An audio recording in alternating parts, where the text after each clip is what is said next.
Leave it to Christopher Nolan to make the most depressing summertime beach movie you've ever seen.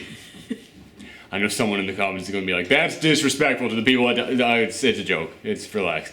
Hey everyone, it's me, Aaron. And I'm Michelle. And this is the post-Geekout reaction for Dunkirk. Now, for anybody who has not seen a post-Geekout reaction before, it is not a review. I don't know if I'm going to do a review on this one this weekend, because I don't know if this or Valerian are going to be the bigger releases this weekend. One of those will win the war for that, but I'm going to have post-Geekout reactions for both of them. Yeah, just put a poll on Twitter, see which one wins. Those never work. Although you can follow me on Twitter, @ProfessorTorgan. But yeah, the post-Geekout reaction is not a review, it is just my open and honest thoughts about the thing that I just saw, and that does include spoilers. Only really like one or two spoilery things in here, because this is one of those things where there really isn't that much of a story to it. I mean, there's a story. There's a story in everything. Mm-hmm. But the story is not the focus. The characters are not the focus. The dialogue is not the focus. The focus is the visuals. So this is one of those things where it's like, even if I tell you every single thing that's going to happen in it, I wouldn't really be ruining the film for you. This is really just, you know what this movie is? This movie is Christopher Nolan looking at all the reviews that people gave him for his past few films where they said, yeah, he spends too much time just over-explaining everything and just filling everything with way too much dialogue, and just went, oh yeah? Checkmate. And it's like, because this film, it is amazing to me that Planet of the Apes, War for Planet of the Apes, and Dunkirk both came out in the summer, and people are calling both of them possibly the best films of the year, and each of them have maybe 5 pages of dialogue. Like if you took all the dialogue in these films, crammed them down, you probably have about 5 pages each. Maybe up to 10 with Planet of the Apes. But for this one, yeah man, there is almost no dialogue. In the first 45 minutes of this film, watch the trailer. Everything that they say in the trailer, that's about 75 to 80% of all the dialogue you're going to hear in the first 45 minutes of this movie. It is a visual film, and I was putting this up on Twitter and someone contacted me and was like, well, film is a visual medium, so this is actually kind of cool. And that time I was like, yeah, you got a point, man. Yeah, it is actually, I'm going to be totally honest with you guys. I really like this film, but I don't know if it's going to be in my 10 favorite films of the year, simply because, like, I like characters, I like story, I like dialogue. To me, the visuals are always a big impressive thing. That's one of the things that I love so much about Baby Driver, but it's like, I care so much about characters more than that. And this film, there's characters, but like, they're not really, like, characters, dialogue, and the story are all kind of like tapped down just so that Christopher Nolan can go, check out the kick-ass way that I figured out how to tell this story. So it might not be in my top 10 favorite films of the year list, but I respect the hell out of Christopher Nolan for making this film. And I'm not even like the biggest Christopher Nolan fan. I think he's an amazing filmmaker. But there's so many people out there who like praise him like he's the greatest filmmaker living today. It's like, yeah, he's very good. He is very, very good. So yeah, I didn't go into this thing like, oh my God, Christopher Nolan, this thing is automatically going to be genius. I was like, no. Okay, Christopher Nolan, I bet it's going to be good. I'm not going in there thinking it's going to be amazing. This was a pretty damn amazing film. This was a really damn good film. Yeah, it seemed like it was going to be like very good movie, but I didn't want to see it because it just feels like, depressing. Depressing war based on real life movies are just. That's the thing. I kind of like reserve all those films for the end of the year. Like, they release all those Oscar films in like December, and I'm like, yeah, I wish that they would space them out a little bit more. But since so many of those Oscar films are really depressing, part of me is really glad that it's like, yeah, all right, just make it like a Band-Aid. Just let me get all the depressing films over with at once. So it's like, it is so weird that this is coming out in summer. But I think, sorry if you hear that in the background, our dog got a brand new chew toy and he is slamming that into the floor. But yeah, it's so interesting to me that this year and last year, we are starting to see the end of the Hollywood release formula. Because it was always big blockbuster explosion films in the summer. Mm-hmm. Big Oscar films in December. Everything in between those times is just the filler crap months that we don't care about. And over the past, like, 2 years, we've seen some really damn good films come out in February, which used to be the worst month for films. January was always bad, but you'd always find, like, that one Oscar contender that, like, got a limited release in the last day of December, and then it made the wide release in January. So, like, all right, well, we got those to look forward to. February always had nothing at all. And now February's actually been pretty damn impressive over the last few years. And now, here in summer, we had Baby Driver just a few weeks ago, which, you know, hey, it's racing cars, but it's not like Fast and the Furious. It is like an artsy kind of film. So I was like, okay, that's pretty impressive you put that out. And then you have Dunkirk, which is just, not only is it a war movie, it's not like an action-y war movie. Yeah. It is a shit is just real bad kind of war movie. Like, it is a dark, depressing war film. And again, shot so beautifully. And in all honesty, if it did not have Christopher Nolan's name on it, they probably would not have released it during the summer. They probably would have saved it until winter. Yeah, I guess you're right. But I think that's pretty damn cool that, like, we are getting these creators who are so big that the studio's like, that's gonna be a blockbuster. It doesn't matter what it's about. Put it out at this time. So yeah, we were really kind of starting to see, but that in combination with, and I'm gonna get into what this actual film was about in a couple of minutes, but you guys, like, this is really damn impressive. I don't think people are really realizing what all this means, because I don't think people realize just how formulaic Hollywood used to be with this stuff. So it's like, not only are they like breaking up like the release schedule, like they're actually putting out their like Oscar contenders in the summer, and they're putting out big action films like in February. They're putting out big releases at other times of the year. Also, like I said, there's almost no dialogue in this. It is an artsy film.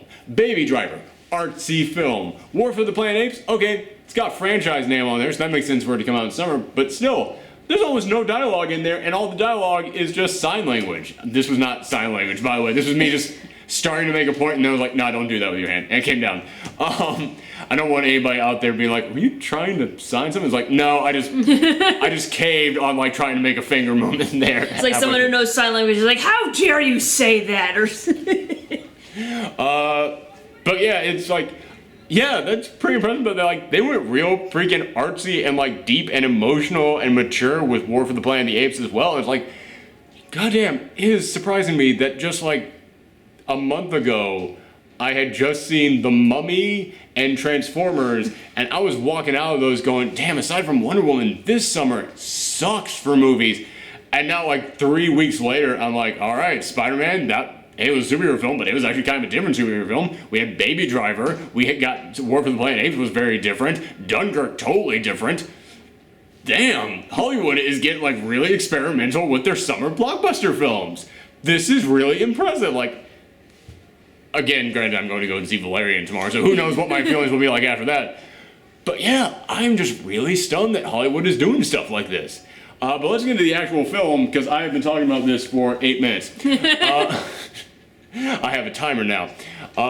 In all honesty, I thought I had been talking about it for 15, so I'm doing pretty good. So basically, this film is set during 1940, and everything in here is a true story, and they actually bring that back in a way that I have never really seen in one of these true story war films, and I'll get into that later. But basically, in 1940, Allied troops were stationed in Dunkirk, France, after Germany had kind of started to take over France. And they described Dunkirk as being an island, but it's not an island, but it certainly feels like one, because Germany is all around here, so they really are just stationed right here at the beach. And it actually opens up with him walking through Dunkirk, and it is completely empty. And like anytime that you have, not like a big city, not like, you know, New York or something, because when you go into like a big city that big, if you make it completely empty, I look at it and it's like, that's unrealistic. But anytime that you have like a fairly decently sized neighborhood and it's completely empty, that's creepy as hell to me, because that looks like something that could actually happen. And you have people, you have these like 4 or 5 soldiers, they're walking through just a completely empty town, and you see them like trying to like drink water out of a hose, and like just trying to get like any kind of supplies, like find food wherever they can in like these empty houses. And there's like one moment in which they like reach in through a window and just grab an old cigarette that's been sitting in an ashtray for who knows how long. So like, it's a really damn effective opening. And again, no dialogue, no action or anything, but then action immediately starts happening when a gunshot goes off. And that is one thing that I'll say right now. The sound editor on this film, god damn. There are so many things that, like, I don't want to come in here and say, like, this deserves the Oscar for this deserves the Oscar for that, because, like I said, the majority of the really great films we get every single year, they don't come until December. So, like, I can't really judge this compared to them yet. However, this definitely deserves to be nominated for a couple things, and especially sound editing. Every single sound in here is stunning. Like, I was shaking in there because, like, anytime that explosion would go off, you would feel like, it feels like you're sitting in D-box seats when you're just sitting in regular seats, because, like, the sound is that big that it will shake you out there. Like, every time that a plane was, like, coming down, yeah, people were terrified in the movie because it's like, oh my god, it might be coming to kill us. You're terrified there in your seats because, like, it sounds like it's coming to kill you. Are you sure you didn't see this in 4D? No, well, that's what D-box is. D-box, 4D, it's all the same thing. Like, 4D is what I think Regal decides to call it because they want to claim it, but fuck Regal. But yeah, it's like, it really does feel like you are there, like, being jerked around in your chair because the sound is just that effective. So yeah, this definitely deserves a nomination for Best Sound Editing. Because, yeah, it then goes into someone shooting at these guys, and the first time that you hear a gunshot, I almost dropped down myself because it sounded real. It sounded like someone was firing in the theater. Like, it freaked me out for a second there. So yeah, bravo to the sound editing. But then they start running away, and out of the 5 people, 4 of them get shot, only 1 of them survives, and then he makes it to the beach. And when he gets to the beach, it's just nothing but other soldiers just sitting there on the beach, like, basically just waiting for ships to come to pick them up. And it then does something kind of interesting, in which it says, 1, the mole, 1 week. And then it shows this dad and his 2 sons, and they were loading up their boat, and it's just like, it's just a regular, like, sailing boat, like one that they take out for, like, fun, just like on the weekends or something. And I can't remember what it said. I think it was just 2, the ship, 1 day. And then it cuts to a pilot in a plane, and it just says 3, the air, 1 hour. And I was like, what the fuck is this? Like, I literally, like, for a second was like, I'm not mad at it, but I was like, what are you doing with this? Like, I get, like, you're dividing it up, but it felt like he was going into different chapters of a story, and they were coming that fast, and I was like, this is gonna get up to, like, 278? Like, how many of these are you going to do if you're going that fast? That's the only time it happens. It's only those 3. And I was kind of confused at first, because I was like, 1 week, is that how long they've been there? Is that how long the war's been going on? Is that how long this one guy who we were following that survived it is, like, been alive and this has been stationed in Dunkirk? And what's the 1 day thing? Does that mean 1 day until they get there? Or it's like, but eventually as it goes on, it keeps coming back and forth between them.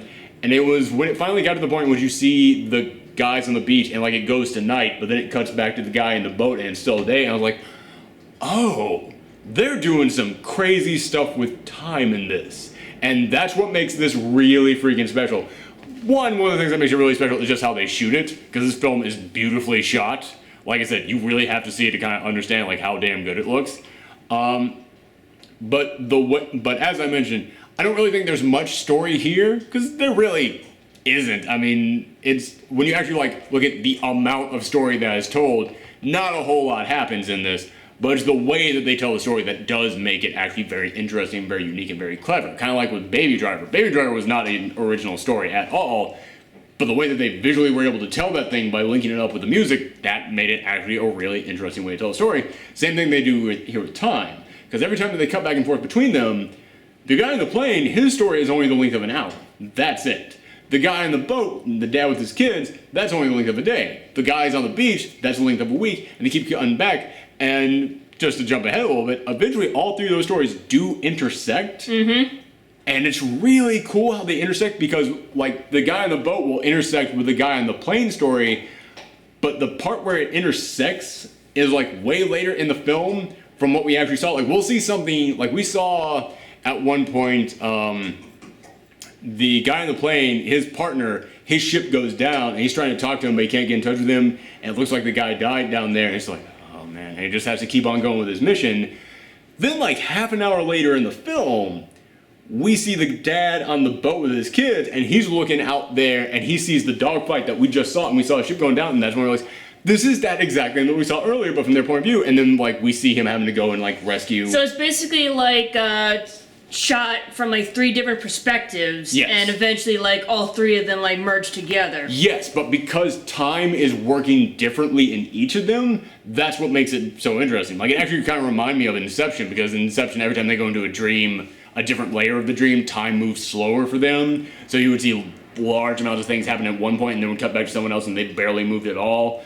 It kind of reminded me of that a little bit, because in this, like I said, it's not like you saw what was happening with the guy in the pilot, and then you went to the guy on the boat, and it was like you saw it happening at the same time. His story, the guy on the beach, it's happening that much time. That much time for the dad, that much time for the guy on the plane. However, Right. they stretch it out so everybody gets equal time Right. to see. So when we get up to the point where it happens to, like, when we get up to, like, this point for the guy in the plane, in order for that to link up to the guy on the boat, it's like at that point of his story. I don't know where my hands are on the screen, but yeah. But you understand what I'm saying? It's like, Yeah. it's like, but then it keeps coming back and back and back so Right. much that eventually, it does all link up. Like, Christopher Nolan has a really unique thing for time, because I didn't see Interstellar. Interstellar is the only one of his films I have not seen. But I know that there's like stuff that has to do with like time moving differently in space, and there's a moment where they go to a planet where like 1 day equals 7 years or something on Yeah. Earth, and I was like, he has just got a fascination with time moving differently, and I think this is actually the most effective I've ever seen him pull that off. Because like with Inception, they had to sit down and explain to everybody, all right, this is how that works, and this is how this works. And also, you could like spend a massively different a massive amount of time with one person in one dream, and then cut back to somebody in a different dream, and it's like, then spend that much time with them. In this one, you're spending equal time with everybody, so he had to actually like pace out when things would happen on this different timeline with things moving differently. Because like when 10 minutes have moved for the guy in the plane, a whole day has moved for the guy on the beach. So that's what makes this such a cool way to tell this story. But there is like one moment where that doesn't really work for me, and it does come towards the end when all 3 of the stories come together, because basically at one point the guys on the beach, they find an old boat, and they decide to all try and get off the beach themselves on this boat. And like when they found it, it was right after a scene where you see the guy, the dad on the boat, picking up people from a sinking ship. And like when I saw the boat that they found, I was like, that looks like the boat that they found that was sinking in the last scene. And then like it gets to a point where in which the guys from the beach, they're on the boat and it's sinking. They're like, oh god, like plug up the holes. Like they're trying to plug up the holes with their hand, because the boat got shot at by a bunch of German soldiers and got holes in there, so they're trying to plug it up. And it's supposed to be really tense and make you wonder, oh my gosh, are they going to survive? But then like for the last 20 minutes, I've been watching the dad on the boat pick up the survivors. So that's like the one time when it didn't kind of work. like ruined the suspense. That's the one time when it didn't work. But then it actually does, after that, like the way that this film ends, it actually does a really cool thing. It was like, after it reaches that point where all of them intersect, the stories then continue going on from just like the closing stuff. But you'll see those guys who were on the beach, whose time was moving the quickest, you'll see them like returning home, reading reports on stuff, all this. You'll see the dad arriving home, but he just like kind of arrives home and like has to tell the local paper about a character who didn't survive. And then you see the guy on the plane. The guy on the plane is still just trying to land. Like he's still up there in the air from that first time. So I was like, this is just damn impressive that like even after it intersects, most filmmakers, they wouldn't have attempted something like this, but even if they did, after it got to the point where they all intersected, you'd have time move normally. He's continuing to have time move at about the same pace for everybody. Like, that was just really freaking impressive to me. I keep looking at this stopwatch now that I'm smart enough to do that, and I'm like, oh, not nearly as much time has passed as I thought. But let's get into, like, began describing this, but I didn't really explain, like, what makes this so horrifying is that these guys, they're all stranded on this beach. And they have to wait for boats to arrive to pick them up. But there's not nearly as many boats as they need. Like, they get like maybe one boat a day to come and pick them up, and they try and get as many as they can. And it's only the British soldiers are allowed on because it's only British ships. So you have all these French soldiers trying to get on these ships, and they're like, no, British soldiers only, British soldiers only. Like, is there a reason why they didn't like allow the French, or is it There's just no space. There's no space, and it's like, we gotta take our guys. That's it. Hey man, if there was space, we'd let you on, but there's no space, so Brits only, and it's British ships. That's it. So that was the reason why. But yeah, there's like such little space that they were like, we gotta start thinking about whether or not we're taking the injured soldiers back, because one soldier laying on his back takes up the space of 7 soldiers standing up. And it's like, damn, that's how desperate they were for space. But the thing is, it's not just them like waiting on a beach like, the German soldiers, they're constantly flying by and just dropping bombs, like shooting them up, and they're just there like fish on like it's a fish beach. in a barrel. Yeah, it's a beach. There's nowhere to hide on a beach. Beaches are known for being open with no covering, so they're just there. And like, there's a moment in which the kid who we were following on the beach, he finally gets on one of these boats, and it gets torpedoed immediately. And like, he barely makes it off of there, and like, he goes up to a lifeboat to try and get on there, and they're like, there's no space on the lifeboat. If we let you on, we're gonna capsize. You have to swim all the way back to land. It's like, that's how shitty this situation is. Like, it really captures that. Like, all I could think was, I really want to see Christopher Nolan do a Dante's Inferno movie. Because these people are just trapped in hell. That's all they are. They are trapped in hell. Like, they have almost no food. They can't go anywhere. And every now and again, a plane will come by and just try and kill them. Like, they can't even sleep there on the beach. Because, like, hey man, any moment now, death could be coming from above. So yeah, he is able to capture that wonderfully. I thought he did that very well. But getting into one of my problems with this film, the characters, the dad and his kids, they're great. In fact, the dad is wonderful in this. The pilot in the plane, pretty damn good, but he's kind of a mystery figure. In fact, he kind of reminded me almost like one of those World War II superheroes, like the World War II or World War I's, like the ace pilot kind of like pulp heroes who just flies around, because like his face is covered by a mask the entire time. Like, you barely ever see his face. Like, only when he puts the mask on and when he takes it off at the end. So it is almost like he's kind of like this anonymous mystery air pilot, and he does some superhero stuff in here. So it was kind of like, I'm not like saying this just because I'm a superhero fan, but just because like, yeah man, he did kind of seem like one of those living legends of World War I that you turn into a pulp hero. So he's mysterious. He doesn't really do much. I mean, he doesn't really say much. He doesn't really have any personality. You get to know nothing about his past, about his character. But the stuff he does in here is so cool. You're like, all right, he's kind of a character. So you got the dad, you got him. Nobody on the beach is a character. They're just people struggling. And here's the thing, 90% of the people on the beach, they are young men who are about the same age, with the same long face and the same length black hair. And this film is shot real gray, and I'm not coming in here and criticizing that. It works for the tone you're going for. However, and also, like, a very large percent of this film is handheld, because, like, whenever things are going wrong, yeah, it's handheld to make it look, like, really disastrous. And that works for that. Like, everything with the filming, everything with the lighting, all that, it works for the tone they're going for. However, when you have that many people who look that similar, and you never once, like, stop to go, here's this guy. Instead, it's just always like, here's this guy, dark shadows. I could not tell most of these people apart. And there was a moment in which I was like, the guy I was following at the beginning of this film, is he still alive in this? Like, I literally had to keep going, like, I think that's him there. Wait, is that his friend who was with him at the, like, I seriously had to keep stopping and going, I don't know if these guys still, like are we following new people now? I don't know. So that's one of my problems with this film, is that when it comes to the characters who are on the beach, they're not characters. The dad was a character. You could argue that the guy in the plane is a character. The guys on the beach are just there to show you how shitty that situation was. Like, there's so many moments, and that does kind of hurt the film, because, like I said, when that guy's ship gets torpedoed, there's a moment where one of them is, like, under the water, and he can't find his way out of this thing. Yeah, and it's pretty dramatic. And, like, his friend gets up there, and he's able to, like, turn the door open and open up, and he holds up a lantern so everyone's able to see the light and they know which way to swim. It's a pretty damn cool moment, except I was watching this kid struggle to get out of there, and I was like, I don't really know you, man. Like, I feel bad for your situation, but as far as, like, the actual story goes, I don't have any emotional attachment to you.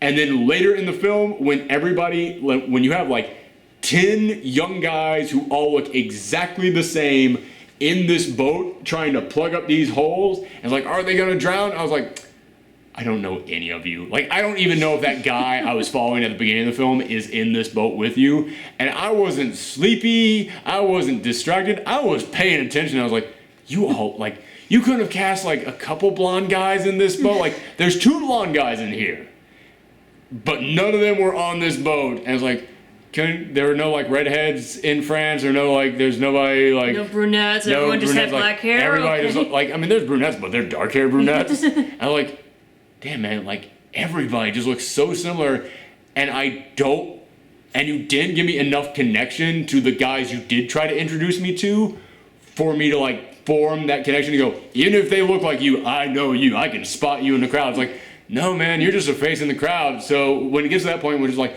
oh my goodness, are these guys gonna survive? I was like, I guess. I mean, because like I said, the tension from that moment that I described where everything syncs up, and I was like, the tension doesn't really work for me because I've already seen the survivors from the boat being picked up by the dad like 20 minutes before this happened. So that tension didn't really work for me. And also, but I think what the tension was supposed to be is, well, some people survived, but did the 2 main guys from the beach survive? I was like, I can't identify the main guys from the beach.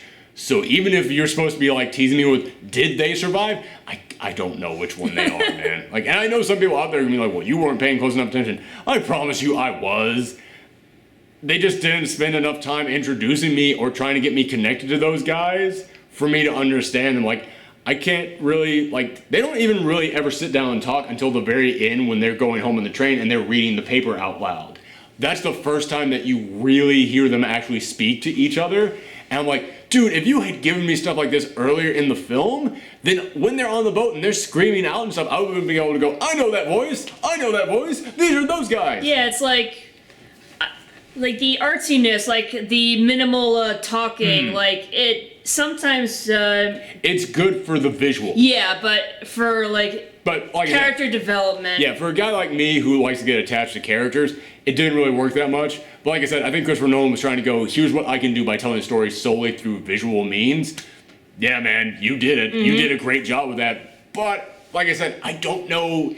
I can see so many people making this their top favorite movie of the year. I can see this winning so many awards. And I will not argue with any of that because this is an incredibly well done film. I applaud everyone who worked on this. But me personally, yeah, man, characters are so important to me. And there's not that much character in here. There's a lot of personality to the film. There's a lot of character to the film, but to the actual people in here, it was hard for me to get attachment to them. I cared about them, but I cared about them solely because you don't want to see anybody going through a situation like this. That's why I cared about these people, not because I was like, I know that guy. So that's really my one problem with the film. But I mean, that's the only reason why this is a 9 and not a 10. You know, it's one of those kind of situations. But like I said, that's just with the guys on the beach. When it comes to like the dad and his 2 sons on the boat, I will admit another little problem I had is that like when they were getting ready, he's got one son who's like the strapping young lad. Like he looks like, what was that old Warner Brothers cartoon of like those 3 brothers? Oh, the Dover Boys. I love that one. It's so weird to me that 70 years after that cartoon came out, it became a meme. But I grew up loving the Dover Boys. It's brilliant. It is an amazing cartoon. He looks like the blonde one. He looks like that one who's like got the big chin. Like, Unhindered, Dan, backslide. God, that cartoon's so good. But all I could think was, if they ever, like, he's there, but then he's also got a younger brother, and he's blonde, and his younger brother is like curly brown hair, and his younger brother kind of looks like the screw up, and the dad's like, you know where we're going, right? And he's like, we're going to France, sir. And he's like, we're going to war, George. And he's like, I promise I'll try and make you proud, Dad. And it was like, as soon as he said that, I was like, you're dead. You're dead. Like, that was another problem I had. Like, this kid's gonna die. I know it. And sure enough, like I said, there's spoilers in this thing, man, if you're new to this. But, yeah, I brought up the way that they looked, partly because it was like, you're instantly supposed to tell which one is the good son and which one's kind of the screw-up. But also, if they ever make a live action Hardy's Boy movie, those two guys are it. Like, that's all I could think looking at the two of them was like, you're totally the Hardy Boys. Both of you are just perfect for that. But yeah, when they're going out there and they're going out to like I said, I really dug the dad, and one of the reasons I dug the dad so much is that the first person they go to rescue, because yeah, they're not a military vessel. No. This was like after they had run out of military vessels, so they just kind of, the British government made the announcement, hey man, anybody with a boat, anybody at all, any civilian with a boat, go to Dunkirk and try and save as many people as you can. So yeah, he's just a civilian going out and doing this, but the first person they pick up, it's just some random guy there who was in a boat that just got attacked, and he's the last survivor, and they picked him up. He's like floating on the middle of, like, the boat is like that much out of the water, and he's just sitting on this little thing, and they pick him up, and he's got shell shock, which I found that to be an interesting thing that like showed the time period, is that when they said he's got shell shock, boy, I was like, oh yeah, this was before they called it PTSD. But yeah, they pick him up, and they do not want to tell him they're going back to Dunkirk to pick people up. And when they eventually do, he's like, we're turning we're turning this around, and like he's pointing at the dad, and he's like, you're too old to be doing this. People your age should not be doing this. And he goes, people my age govern the world. Why should we be the ones sending our children off to war? And I was like, God damn, this dad is good. Yeah, the dad has, like I said, there's almost no dialogue in this film. 3 of the best lines in this whole movie come from the dad. The dad is easily the best character in this entire film. But the guy with PTSD, he's trying to fight to turn the wheel around. He ends up like elbowing George, and he tumbles down the stairs in the boat. And yeah, like he dies from that, but he doesn't die instantly. Like he's got a head injury, and they're slowly taking care of him. And then at one point he goes, I can't see anymore. And I was like, okay. Maybe he's not going to die, he's just going to be blind for the rest of his life. And then later on in the film, in which they actually are picking up those guys, he's going down one of the guys is going down the stairs, and his older brother goes, be careful with him. And then he touches him and goes, he's dead, mate. And then there's like a brief moment, and then the brother just goes, well, be careful with him. And I was like, that's really, like, man, that's what makes this film not just a great visual experience, but also just like a really great war movie. Because I mean, it's a great war movie in the beginning because you experience the horrors of war. But towards the end of the film, when they're picking all these guys up, and then you see like the brother has every right to just be enraged at this guy who killed his brother. He has every right to just break down there. But instead, he's just like, we gotta do our job. I will mourn when I get home, but I'm going to do my job now. And like, he doesn't even get mad at the soldier who killed his brother. And you can see that the soldier who killed his brother is really deeply upset about it. And he's not saying anything about like turning around at this point. He's just like, do what you gotta do. We gotta save these people. And it's like, and then while that's going on, you cut back to the beach and you see these like 2 generals who have been there the whole time. And they have some pretty good lines too. Like I said, there's not a lot of great dialogue in here, but there are some exceptional examples of it. And like one of the examples is that at the beginning, like they're talking, these 2 generals, they're staying on the beach, and they're just like, you can almost see it. You can almost see home. Because like, yeah, they're close to home. Yeah. Which is what makes it so frustrating. There's a moment in here in which like, there's some guys just sitting on the beach, and you just see a random soldier just walking towards the war. He throws his helmet on the ground, and he just starts walking into the ocean. And then you see him kind of starting to swim, and I was like, is he like so sick of like having to live in fear of death that he's just committing suicide? Or is he just trying to swim from France to England? So yeah, it's like, that's how freaking close they are, and that's what makes it even more frustrating. But then there's a moment where they're just, when they're picking up all the soldiers, and then it cuts back to them at the beach, and the 2 generals, they just look off there and goes, I see it. And one of them says, what? Home. And then you see like 40 ships just coming up to try and rescue these people. And I mentioned that they do something that makes this such an exceptional, like, true story type of film. And the thing that they do is, many of those boats that you see in that scene are actual boats that rescue people at Dunkirk. Like, they polished them up, got them seaworthy again, and actually used them in this film. Like, oh, so they didn't use CGI? They actually, like, used the actual ships? Not all of them were, but well, like most of them. As many... Whichever they could get, yeah. Whichever ones they could salvage. They actually list the boats off there at the end, and there's like a dozen of them. Oh, wow. Yeah, like, it's impressive. Like, this film, they use CGI for the planes, and I will say, some of the CGI doesn't look that great. Like, there's a couple of moments it doesn't look all that great, but it's not about the CGI. If the CGI in Planet of the Apes didn't look great, it would throw you off. In this one, it's worth pointing out, but it's not worth taking any points off for. Okay. But yeah, like the actual, like the scene with all the boats coming up, like that's actual, like really happening. It's actual boats that rescued people at Dunkirk. So it's a stunning thing that they pulled off. And like I said, the thing that makes it not just a great, the horrors of war moment, but also the heroism of war, it's that moment and them rescuing people and the brother being like, well, I'll mourn when I get home, like that kind of thing. It's like, damn, this is just a love letter to British soldiers. It's a love letter to like all the people in that army who they stood up and they fought. Like we always hear the stories of like American soldiers during World War II. But you never really hear the stories of like all the other armies out there. It's like this is that one that was like this is an amazing thing that the British people did during World War II.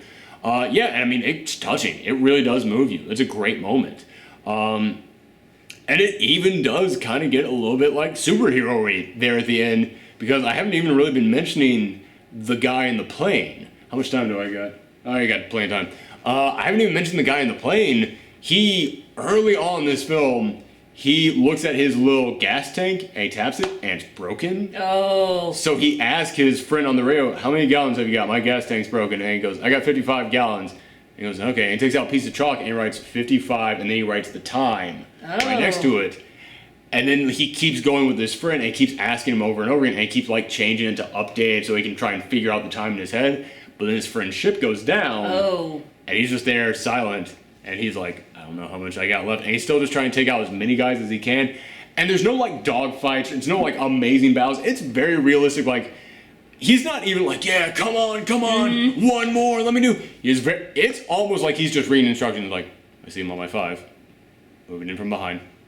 Let's take it up a little bit higher. Like, he is very like... Focused. That's the perfect word. I was trying to think of the best word. That's it. Like, he is very focused. Even in the heat of battle, he's just like reading off stats. That's gonna be striking. This is what happens when you record in Brooklyn, folks. I'm legit going to time this, and I'm going to cut back with one of those like SpongeBob SquarePants 2 hours later.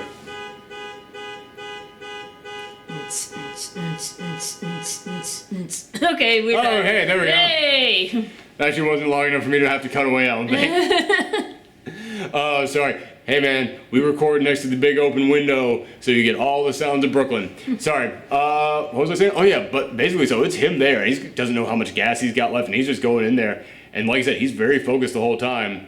But he actually stops a plane from attacking them while they're trying to get everybody on the boat. But then there's like one moment, all the soldiers, they're finally on the ships. You've got that dad in the boat and he's turning around and he's going home with all these guys. But then you got one German ship left and it's coming back. And at this point, he's got no gas and he is just floating.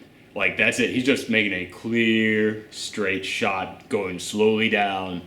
And you see this German ship coming in. Not ship, but German plane coming in. It's like, he's going to take him out. You know what's going to happen. And then you just hear a gunshot, and you see the German plane go down, and then you see, like, his silent plane just going through. It's like, that's why I say he's kind of like a pulp hero. It's like, man, taking out the German plane at the perfect moment to save the day with no gas in his tank and just a flying straight shot. Like, that is some comic booky, like, even if that happened in real world, that's the kind of thing you'd be like, that's a superhero moment right there. And like I said, the guy, he's not like the typical American hero where he's like, yeah, come on. He's just, like, that's all I was like, that's pretty damn cool. He's played by Tom Hardy too, by the way. It was like, yeah, Tom Hardy's a pretty big badass in this film. Which I love that Christopher Nolan, in his past 2 films with Tom Hardy, has cast him as a guy wearing a giant mask over his face and had to talk through like a little, like, talk through some kind of a transmitter. But yeah, and then like at the end, he's just making a slow, like, beautiful decline down to the beach.